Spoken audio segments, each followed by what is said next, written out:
And welcome back. Bruce Porter joins us now for this week's Dollars and Cents segment, sponsored by the Resource Center. Thanks for coming in. Good to be here. Happy No Shave November. That's right.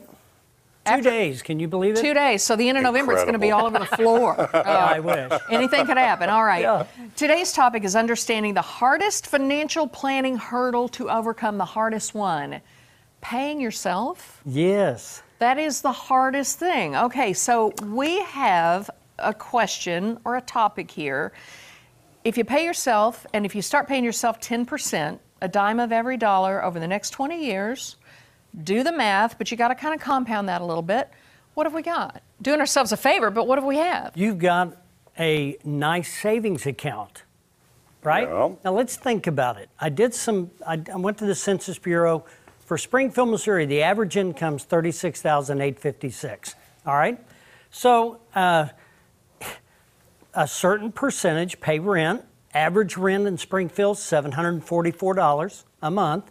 The average mortgage in Springfield is $960. So if you look at that, if that's the median income, that's 24.2% of your income is going to rent. Or if you own a home, 31.25% is going to a mortgage. All right. And the question becomes, why aren't you paying yourself equivalent? Well, because you can't afford to. So what if we back that down and you just give yourself a dime of every dollar that you earn? Mm-hmm. All right? And it's reasonable, and it's something that's achievable if you just apply some math. And if you only do 10%, and that seems like a lot, but in comparison to other things that you spend money on, everybody pays everybody else and they don't pay themselves. That's why we have a negative savings rate in the United States today. Mm-hmm. People owe more in credit cards than they have in their savings account. Yeah, it's amazing the percentage of people who don't even have a dime in a savings account. Well, you know, how many people have 3 months of income in savings?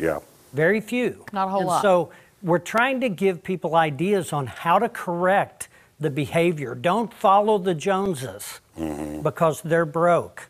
All right? You've got to make a stand.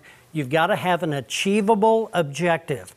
Keeping a dime of every dollar, when you look at that little bitty dime, that seems achievable. Not that so hard. If you started with nothing today and you saved 10% of your income over the next 20 years, and the average increase of salary in Springfield, Missouri is 3.31, so I used that off the census. 5.53 conservative assumed rate of return.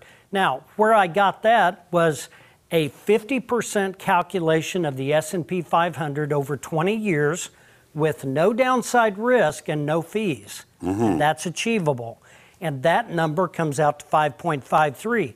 So I applied that, and look at the number that it comes up with, $176,276, starting with zero today and only 10% of your income for the next 20 years. For the next 20 years, and that's considering if this is your income. If you have a higher income, you're going to get there faster.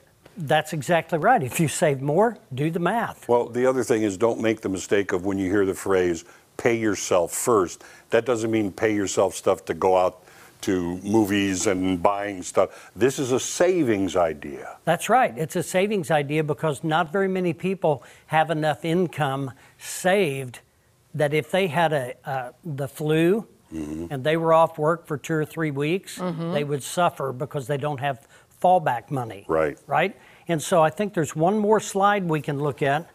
So you look at that over time. In 5 years, you have $22,500 In 5 years. That's in 10 admirable. years, 56,000. And I can tell you, if you just did it for 5 years and stopped, you're ahead of the average American in the United States as far as savings goes.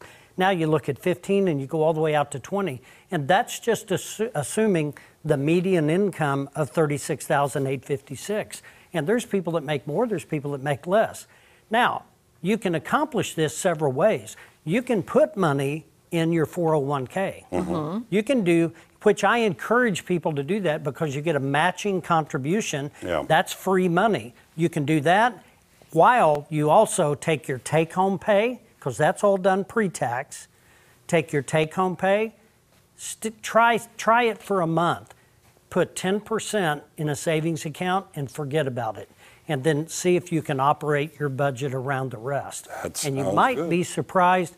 Go to the QR code if you need some more info. Yeah, and stay away from those credit cards and let your money work for you. Don't right. fight it. That's right. If you have a financial question for Bruce, visit his website, resourcecenterinc.com, or give him a call at 417-882-1800. Thanks, Bruce. Good to see you. See you next We'll week. be right back.